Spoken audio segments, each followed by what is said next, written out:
سلامونه او احترامات مو منئ ښه راغلاست. دا هم د نن ورځې مهم خبرونه.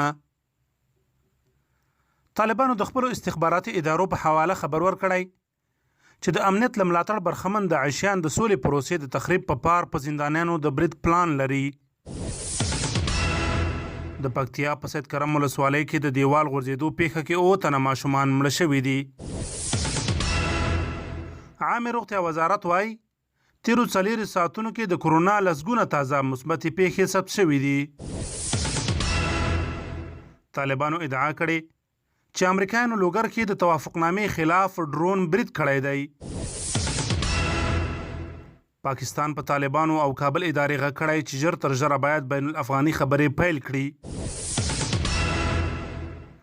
امریکایي مجلې په یو مطلب کې لیکلي چې لوړه سلنه امریکایان له افغانستانه د خپلو سرتیرو ایستل غواړي. روسیه وایي ممکن امریکا له ویرې اټومي وسلې استعمال کړي. قزاقستان کې د کرونا وایرس په نسبت وژونکی نوی وایرس خپور شوی دی.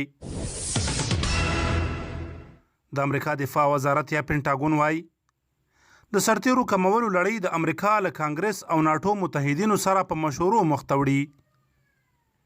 د خبرونو پای.